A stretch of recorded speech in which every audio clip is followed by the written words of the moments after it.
Today on the Daily Charge. Thanks to the new Apple Watch and its turn-by-turn directions, Scott Stein has successfully found his way back to the studio. He's got the skinny on the wearable world, and he's ready to answer your burning questions. Good morning and welcome to CNET's Daily Charge. It is Wednesday, September 18th. I'm Bridget Carey. And I'm Scott Stein. Here are today's stories. If you're thinking about getting the new Apple Watch, or if you're on the fence about upgrading, Scott Stein is your man with the answers. His review of the Apple Watch Series 5 is up now on CNET.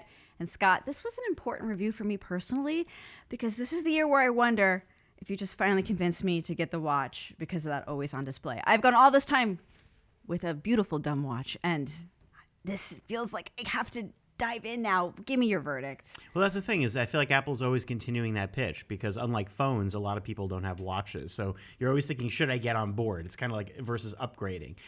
The big thing is always on displays, which may sound like what's the point? But if you have a regular watch, the annoying turn your wrist thing. Yeah, because you always had to flick it to look at it to right. have to turn on to save battery. Which we tolerated, and it still was a great watch. But a lot of other smartwatches out there have already figured out always on. So Apple's finally doing it here.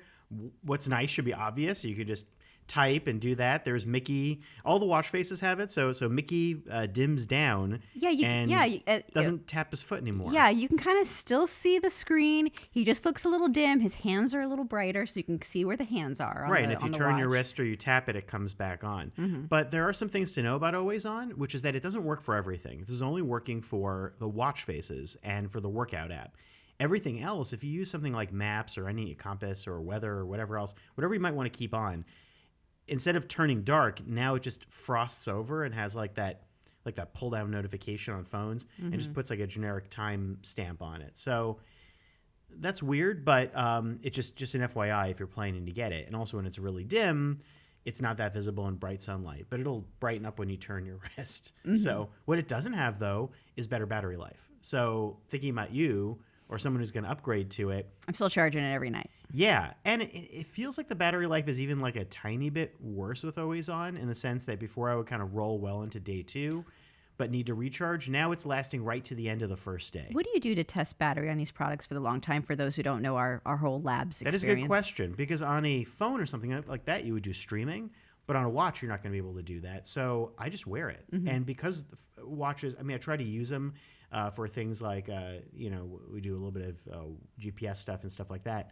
But I try to wear it to see what it feels like every day the way I would normally do it. Like an average use day, yeah. Yes, and that may sound like obvious, but that's exactly it. You just see how it wears down, and the more you wear them, you get a sense for what battery life should be.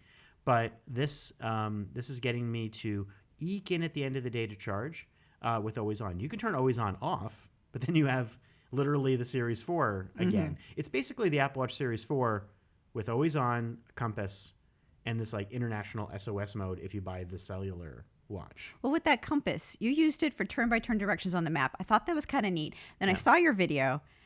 Did it feel as dorky as it looked to walk around trying to get directions by staring at your watch? Yeah, it feels awful. This is not a fun. It reminded me of Google Glass again, like where I'm like trying to navigate around with this thing and you're interrupting stuff.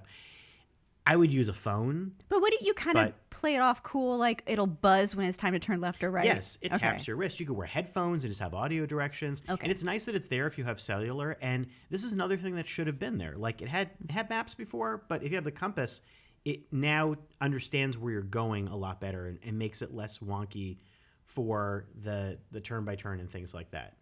And also just as a sports watch, now you're going to get compass readings and kind of like those outdoorsman watches where you can get better elevation reads. So right. It's a feature you would have thought would have been there. And it's on some other sports smartwatches. Yeah, I never kind of thought twice about it until they said it's here. And I'm like, oh, right. Okay. I wouldn't go rush out and say that this is something that you need, but I would say that now these two features are ones that I would much rather have on the Apple Watch. So they keep adding these incremental things that become more useful. Mm-hmm. Well, please send in your questions for Scott in the chat. But in the meantime, I want to quickly hit a few other tech headlines today and announce a winner from our contest last week. So Facebook is leaning into its portal chat devices because it actually has come out with more cameras for the home. The company that is struggling with trust with privacy after failing to protect customer data has decided to unveil 3 more video chatting devices. You have the $180 10-inch picture frame Portal. There's a Portal TV for $150. It goes on top of the television.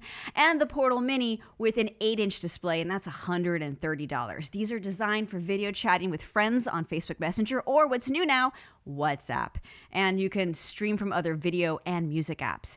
There's also a shutter to cover the camera for privacy and mute the microphone. That's a good thing. My extended family uses WhatsApp, so I can see this as being a perk because they don't all have iPhones. They don't all do FaceTime. So that could be a sell for folks who use a lot of WhatsApp. But I'm also just good with sticking to my phone for this instead of having another camera in the home. Scott, what was your take when you saw this? I feel like, haven't we done this with the Kinect 10 years ago or something? Turning the television into a chatting we keep thing. coming back to the television as video chat tool. Not that there's anything. Well, I mean, there are things that are weird about connecting your home with cameras, but I would just think I would want something more universal. I just don't. First of all, Facebook and privacy aside, I would just want something that was more universal. I wouldn't want something that just goes into one tool. We have all these companies that are kind of focusing on one tool set, one app. Stay one with device. our platform, please. Right. Yeah. I want flexibility. So that feels annoying to me. I'm more interested in the AR stuff. Like, that thing is supposed to be part of the AR vision for Facebook. Right, because you could do some fun effects too. Like you can have goofy things on your face when you're chatting. So we'll see if this is interesting to people. In other streaming news, Amazon is now offering a high-res audio streaming service. It's called Amazon Music HD, but just to be clear, this is not part of the Amazon Prime Music. So if you want this new better than CD quality audio service, it's another subscription. It starts at $13 a month. No more subscriptions. No more subscriptions. It's a hefty price for snazzy audio. I don't even have headphones that are good enough for that. Yeah, me too. I'm just getting by. Before we get to our questions, I want to go over our winner of our contest to win a Cubby. Congrats to Jack K from Toronto, Canada. Let me bring out Cubby here. Jack, you're gonna get one that's still in the box. This is our little Cubby that we debuted on the show. That is just like the movie AI. Oh my God. Remember this from Toy? I remember from Toy Fair. This is Hasbro's new For Real and For Real Friends Cubby. He's the bear. He's very animated. Jack said his grandchildren are gonna be very happy. I think the parents are gonna be more happy. I have taken Cubby home to my toddler. First off, survived my toddler throwing it around for being a robot. That was impressive. Makes her go to sleep. The thing about this is that this is supposed to be a sleep buddy. After playing peekaboo and whatnot, he keeps yawning. He has also a lullaby time. You can go to sleep with him. It works. It put her to bed so many times. I'm so happy. Empathy. It's like E.T. All these Spielberg movies are coming into my head. When E.T. gets tired and the kid gets tired. Well, thanks for entering our contest. I'm going to take Cubby down for a little bit. I mean, I'm sure he's very interested in the Apple Watch, too. Bye, Cubby. The Apple Watch on Cubby. We want to see what you have to say in the chat. BBG, what do we got in the comments today? First, I just want to make a mention that, yes, congratulations to Jack K. If you do want to participate more with us on the show, win contests, we might be working on some merchandise sometime in relative near future. Make sure to follow us on Twitter. And that's really the only social network we use besides YouTube, so follow us on Twitter. In the meantime, let's take a question from Ryan. I swear I could have seen Scott in the Engadget review of the iPhone. Treason? Now, to make note of this, I did start skimming the Engadget YouTube channel, and hang on, give me a sec, I'm going to pull it up right here. I wasn't able to find Scott specifically. However, I did dig up the video where they were reviewing the watch, and if you look closely in the background, you find good old Dan Ackerman and our boss Harrison just meandering in the background, and I believe that's Connie behind that cameraman right there. So we do demo have room. I mean, who doesn't show up in each other's videos there? It's like almost impossible. That's a good spot though. But yeah, good eye on good eye Ryan. Engadget review video? Yeah, you might have seen me in that one. Yeah. You know, sometimes we run into each other during that span of time. So you might have even seen the face of an Engadget person during the Apple Watch review. I mean, Possibly. believe it or not, we're actually all friends. You know, we're our competitors in the professional space, but it's fun to see you guys interact like old college buddies when you run into each other at these events. Oh my God, we steer clear, but that's that you probably did see me in that video. Very likely. Okay, from W Blades, can we talk about something other than the Apple Watch and Apple products? I'm kind of with you there, buddy. How does Samsung Gear Watch rate in comparison? Good question. And yeah, I mean, we're in the Apple product release week, so bear with us. We're getting through it. Samsung Gear is the older name. You mean like the Galaxy Watch, the new ones, I assume. The Galaxy Watch Active, Galaxy Watch Active 2. So Galaxy Watch Active 2, I'm looking forward to reviewing. That's coming at the end of the month, September 27th. Galaxy Watch Active is really good. You know, I think Samsung's been right there in terms of leading the pack on hardware, matching Apple for a lot of stuff, pushing forward in things like sleep tracking, which Apple still lacks. It had the AlwaysOn display already. I think that touch bezel is really cool. I think it's I really like that addition. The one thing about Samsung is that just because of the nature that they're riding a little outside of Android with Tizen, they're getting better, but it's still an awkward mix as far as the integration with the phone. Apple has the advantage of it all hooking in more seamlessly. Google has not gotten Wear OS together to the way that I'd like it to be. Samsung's done a lot better with hardware and software, but you know, also like the ECG feature is going to be on the 2, but it's not FDA cleared yet, so we don't know the time frame for that. And then again, using that in the app and how that all plays out. But Samsung's very interesting to watch with that. They have a lot of health aspirations, so I think that's a great one to get, and it costs less. That was a long answer. That's thorough. Yeah. As always, Scott, Bring it impressed on. with your thoroughness. Yeah. Eric says, my main issue with any smartwatch is, do you have to charge it every day? I believe that's a rhetorical question. My current Garmin is good for about 3-ish days, so how is it going to track your sleep if you've got to charge it every night? You're right. It won't. And that's the biggest outlying problem. It's what makes me think of the watch still as very, very good, but not something that's a must-have as far as, that's true for a lot of smartwatches, because of the reliance on having an iPhone. Also, battery life. I want to see it get to 3, 4, 5 days. It's not an unreasonable request if Apple figures that out. That's how you get to sleep tracking. Apple was quiet on sleep tracking. The response from Apple is always, well, there's an app for that, which is true, but that's not going to be fun, and it's not going. You still have to figure out a way to charge it. So they go hand in hand. I would think that the next Apple Watch at the next event, if they don't figure out battery life and sleep tracking, I think it's a real letdown, and I think it's a step backward. But I think they're going to figure that out for the next one. Can I throw in a question that kind of like puts this point about what is are we picking on them for sleep tracking just because it's something on the checkbox that others have and they don't have, or can this really change my life? Because I know if I got sleep or I didn't get sleep, of course I'm coming from this as someone who has a newborn at home. I'm not getting sleep. I don't need a watch to tell me if my sleep was good or not. So is this really changing my life if I do this? No, it's a good point. And it's not the sleep tracking I care as much about. It's battery life, and it's just for the convenience of like, I do not believe in having yet another device to charge every single day. Okay, yeah. If I can help it, especially if it uses its own proprietary charger, because Apple also did not introduce any rear phone charging for the watch, which sounds gimmicky, but if you're low on battery life, you could then put the watch on your phone, which is great. Mm-hmm. That's a side note. But yeah, sleep tracking, I've used Fitbit's Sleep Score feature, which is in the new one, in the new app. I find it's better as a sleep logger. What I think is interesting is it is part of the health picture. And so the reminder, it's more like the reminder to be like, by the way, you should care more about going to bed. well, it's like economics. Yeah, it's like I don't realize how much I spend. You don't realize it's not even the quality of sleep. It's realizing it keeps you honest about how few hours you're sleeping. Where it's like, oh yeah, I got 7 hours of sleep. No, you went to bed for 5 hours total. Who knows how the sleep?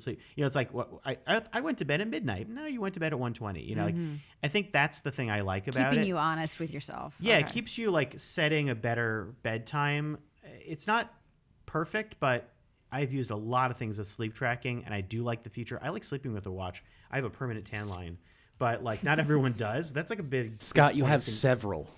permanent tan lines. You're kind of like Doc Brown. You always have like several watches on your wrist. That's what I'm saying. I've seen do. Scott walk around with no less than 3 watches at a time before. But I've worn That's a watch. an impressive tan my line, whole ladies life. and gentlemen. It's not just that. Part of my wrist is partially atrophied. This is like from when I was 12. This is like an abnormal problem.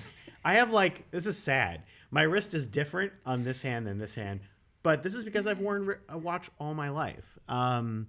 That's I'm glad you're going outside to get that tan line as a tech reviewer. Yeah, That's No, good. just how pale. It's healthy. That's how pale and sickly this is. But that's pre-smartwatch.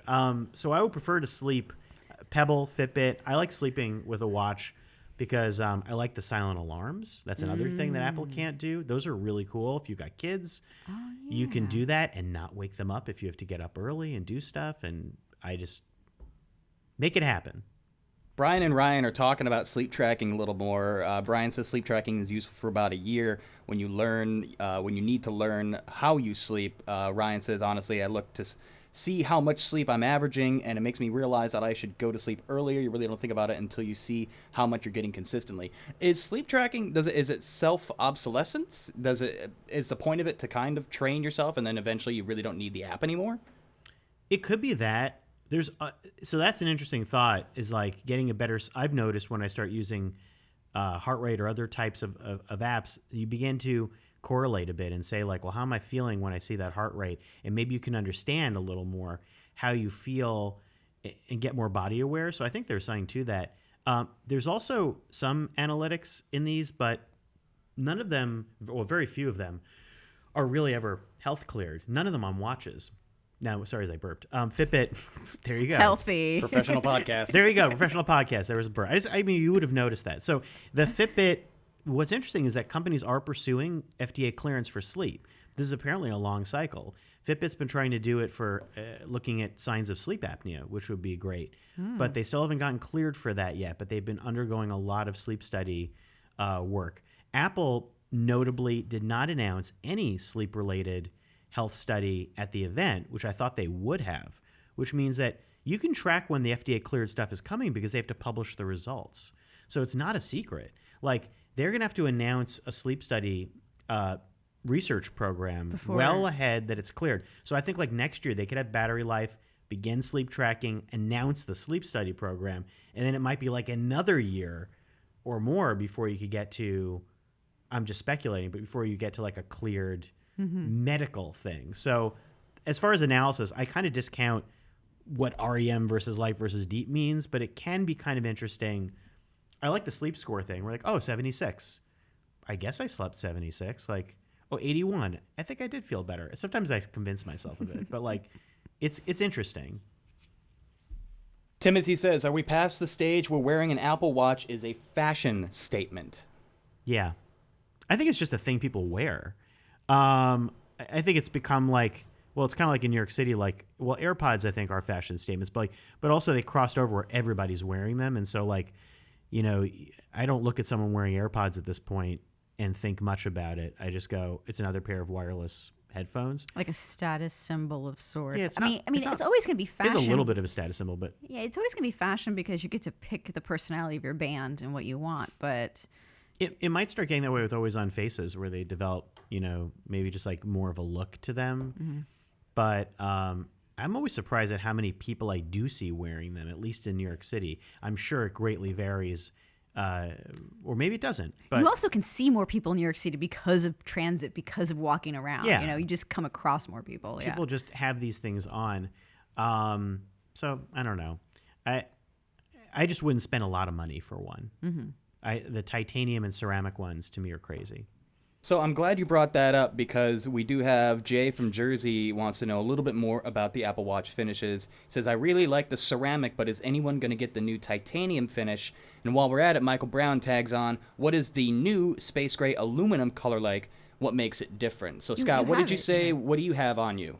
I have the space gray aluminum. I didn't think about the new color. That shows how much I'm clearly not being attentive enough. But it's more like black, I would say. This feels like a one thing that's nice, at least on the finish I have. I think it's the space gray, or you know what? Yeah, we're looking at it now. Kind of lame that I didn't know that, but you caught me. But I want to make sure there's not something else. It definitely. But it's a good basic. If you didn't know, matte color. if you didn't know all the colors that Apple does, you would call this black. Yeah, I would call it black. What I think is cool is that you get a new band, put on a watch face, you can change the look of your watch so much. It's not about the case finishes. That being said, we don't really do drop tests of these watches, but I mean, I know like Joe Kaminsky broke his when he dropped it. We dropped ours during the review and already got a ding on it.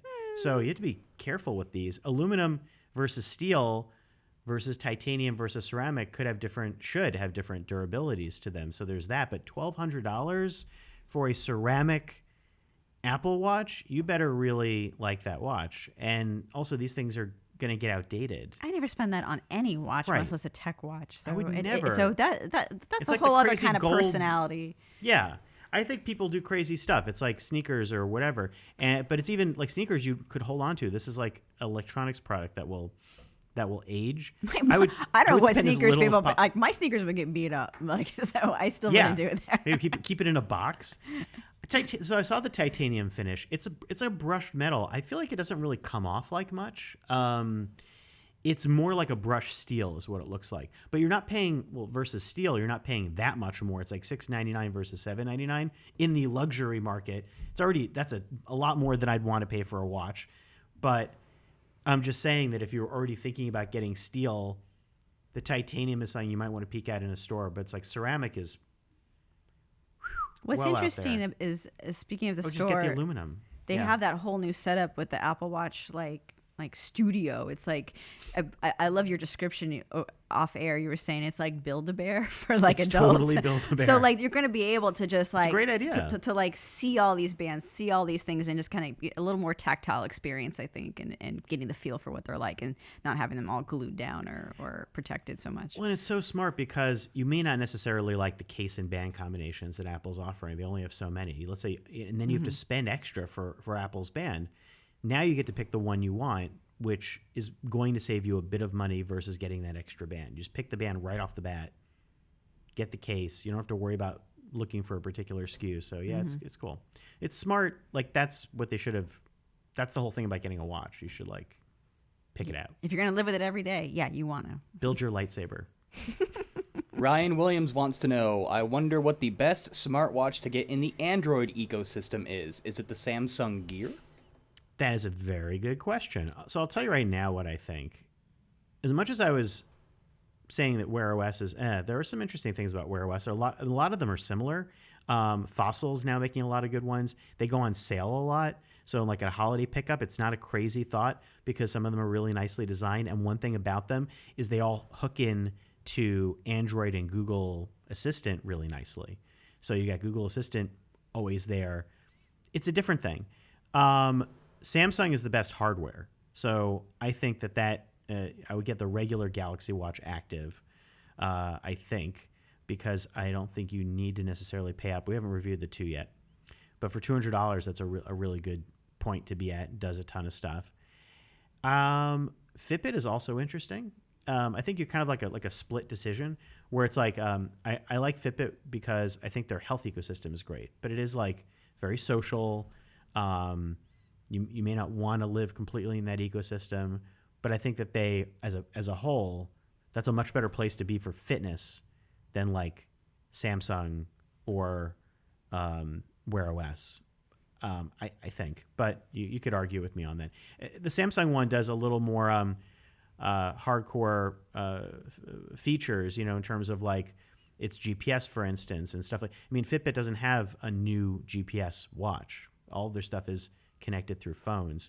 So, hope that answers your question. Samsung Galaxy Watch Active probably would be the one I would go with. Just be aware that you got to hook in through a lot of Samsung apps to do it, but I think it's an interesting choice. But you never know if Google's going to like try to fix their Wear OS thing. I mean, that's why they call it an ecosystem. Yeah. They want your loyalty. They want you to marry up across all platforms and every aspect of your life, right down to the toilet. I wish I had like one really good answer for that question, but it is like a. No, split. that was an honest answer, Scott. And where that can was you go good. to try them all out? You still have to go to a store to really get that answer too. Fitbit Versa is really cool, and they have the Fitbit Versa 2, which adds some stuff to it. It doesn't answer everything, but You can pick fun watch faces. Again, it's like in the $200 range. Week of battery life, basically. So it has a lot of things going for it. Yeah. Our very own Rich Peterson here on the video production staff, he's got a Fitbit Versa 2, and he's loving it so far. He's talked to me about it the other day. Yeah, it gets notifications. It's like, don't expect a lot of deep features, but it does more than you think. All right, we got just a few minutes left, so let's take a couple of rapid-fire questions. This one's a little bit out there, but I think it's going to be fun for you, Scott. Good luck. Do you think Samsung and Apple will come out with a quote-unquote automatic charging, such as those mid-range, high-end watches where it has automatic winding, propelled by kinetic energy, any movement from your body, and it doesn't require a battery? And in that note, let's talk a little bit more about the potential for alternative energy sources in Apple Watch specifically, because Will Berry says it would be cool if the watch could charge by your movements, like the dumb Fossil watch that he has no battery and it's just wound up by just jogging around. I love this question. I like woke up. I just feel like I went from like being asleep to like really happy, and I love fielding this type of stuff. Very interesting question. I'm thinking about that a lot.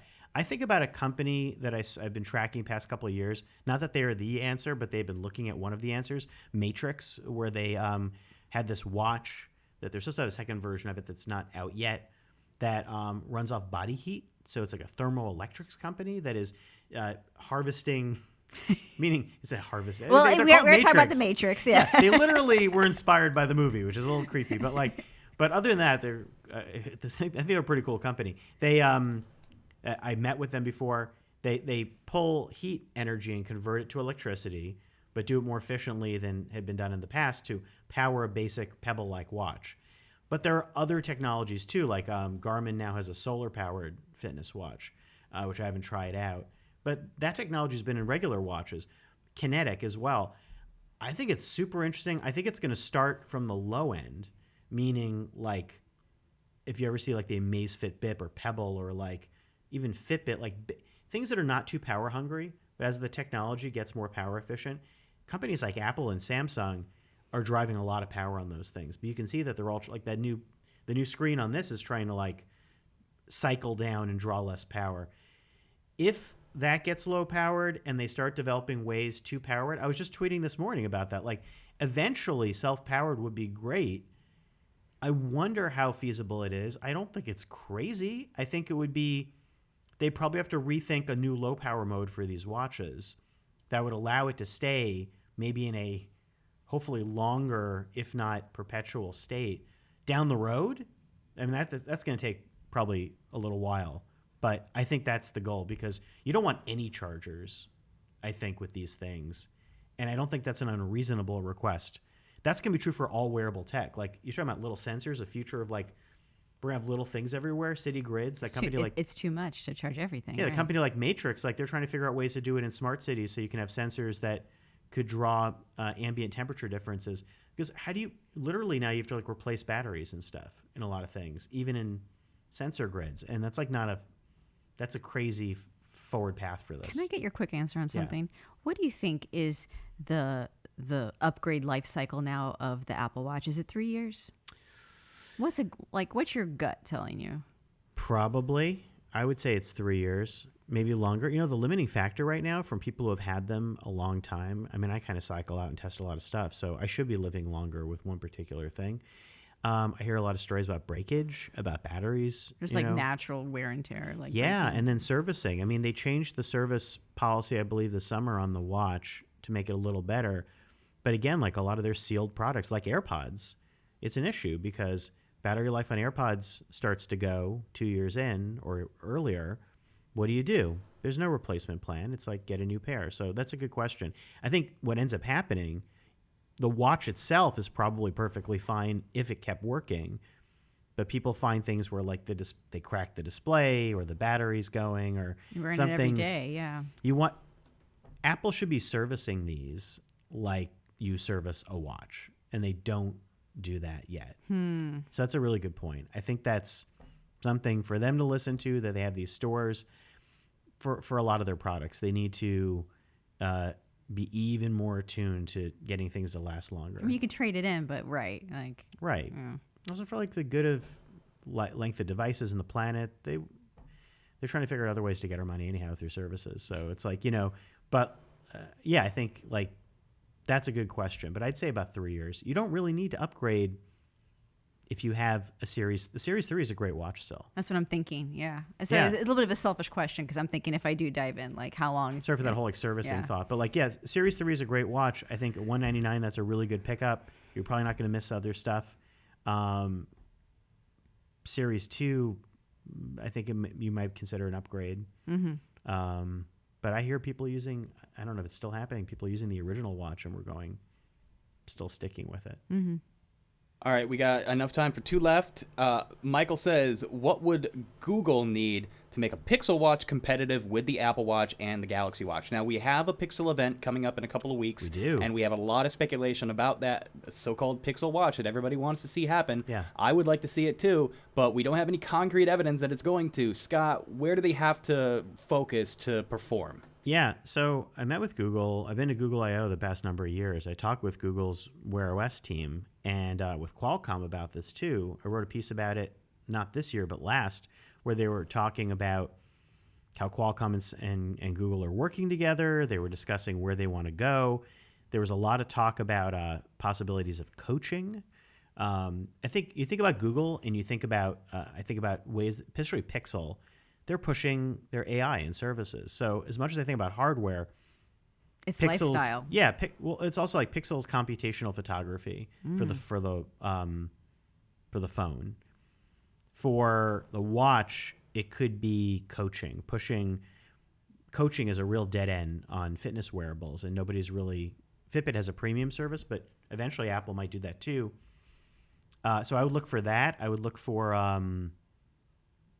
something that would just catch up and set the status for what a new, maybe always-on displays and a better ecosystem. I see their that support strength them. as They have like always-on, but like a better always-on ecosystem. Yeah, I see their strength always with apps and like your everyday life to make it better with their Hey Google and everything. So I would Yeah. expect them to lean a little bit into like your everyday life, style type. Yeah. We make your life better. Well, Google's more also, than just one aspect. Yeah. Yeah, they're so focused on driving their Google services for all these products. And this thing about Soli, some of the tech that's in the Pixel 4, Jacquard, if you've been following their connected jackets, I bring it up because it's also kind of wearable tech. And one thing from a piece I wrote, they're talking about how touch on the jacket is going to bring up new shortcuts for Google Assistant search. That's new for Google Assistant. That usually it's voice-based, but they're trying to have more shortcuts. So I think about that for the watch. Like, they could come up with a lot of cool ways you could program interesting ways to leap to functions. We'll start looking like baseball coaches, tap, tap, Right. wave. And you could create like skills. I'm sending an email. You create your like assistant skills because Google Assistant's great. Set assistant skills on your watch. That's stuff that like, that's next level interesting stuff that they could do versus like, swim tracking or some random, it's like, that's a lot of that stuff's been played out, but it's, yeah, exactly like, what am I using this for? Okay, and last question, closing thoughts from our friend Will Berry. Is there anything that you would add to the Apple Watch? What would it be? Easy, because I just tweeted it this morning. One, freaking watch face store. Because I was waiting for you to say that. Why is there no? I've asked Apple about this a lot of times. Why is there no watch face store? Not that. Just to get cool watch faces, curated, nicely designed, cool designers. They can bring in whatever designers they want. So watch face store, that's in software. Longer battery life, which could bring sleep tracking. We're always going to want that, though. No, at some point, I swear, I will stop wanting it. If it's good. The iPad, I stopped wanting it. The iPad, I'm like, it's fine. It's fine. Even laptops, I'm like, there was a point where I was reviewing laptops like 10 years ago that was like, if it only had longer battery life. I don't feel that way anymore. So battery life and independence from the iPhone. Because you're talking about when can other people use it, but it's more than that. I don't even want to have a phone at all. I want to set that thing up. Also, because if you're talking about helping people out, like let's say you have someone who's like elderly, needs care. You want to give it to someone as a health device. As you're a nurse setting this up. How are you going to do that for somebody who's like 80? You're going to charge the thing every night. It's a real problem right now. Like you can't charge every night. You're not going to wait to do updates on this. You need something that you can just get set up out of the box, put on someone's wrist, and it can work. And to me, that's like, they need to get there if they want this to be for everyone. I think that is the mission, but it's probably going to be that's the perfect future. We still have things we want on the iPhone, and it's like came out in 2007. So yeah, we're talking like another 5 years, I think, to get to making that really work perfectly. Bridget, what's your wish list? Oh, I was thinking about the other day when we have all these events in general with like the watch and the phone, and they're like, we have new this and we have new that.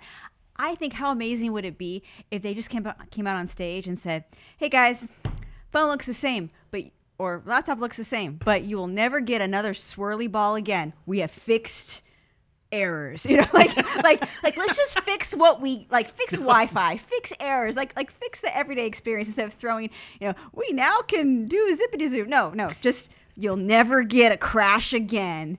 I would be like, yes, thank you. That's it. I will give you $1,000.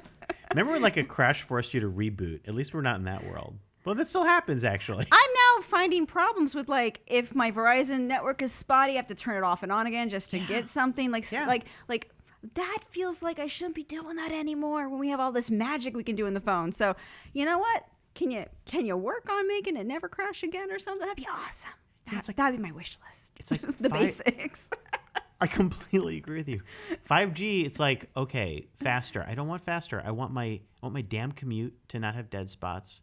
I want no more fake service bars where I get like it's four bars. No, it's not. No, like it's nothing. not. I get nothing, and it's not working. And I keep resetting the antenna. We feel that a lot because we are in a crowded city. Right. So I'm obviously, pressing that like a feeder bar. I'm always like, give me the internet. Give me the internet. But that's happened to me almost like daily. Yeah. Yeah. No errors. Error free. And then he just drops the mic, walks off stage. If I was to contribute, I would say the one thing I would want on an Apple Watch is the laser function from GoldenEye. I think that would be very handy in my day-to-day life, and I would use it frequently. I want to melt things. That is awesome. Oh, wow. Well done. Well done. I don't think I want video chat. I'm gonna pull back on that desire. Why the heck would I want that? Hello. Yes. Great. Hey. Are you in the bathroom? There's no way that camera is ever flattering to anybody. Hey, Grandpa. No, it's great that you called me on my watch. That's awesome. I'm really I'm always trying to escape communication now. Like I don't want to have another moment where I can connect with people on a TV or a watch. All right, we are out of time. In fact, way over time because, as always, Scott, you've contributed so much to the show. Thank you so much for all the hard work you've done the past week with your reviews. You've earned a well-earned rest. So why don't you go have a cocktail? Sorry we can't track your rest, but just you can sleep right here, though. That's fine. There's no tracking the sleep. So everybody, take care. Have a great evening. We'll see you tomorrow. Bridget, go ahead and take us home. Well, thank you again for all your questions. Let us know what you want to see more of in the show. If you want more contests, time with editors like Scott answering questions like we did today. We want to hear your feedback because this is a new channel. We need your love. So spread the word. Throw us a like if this episode was helpful. And you can find us weekday mornings on YouTube, Live, Periscope Live, CNET.com. And there's also the Handy Dandy Audio Podcast. I'm Bridget Carey. And I'm Scott Stein. Thanks for joining us.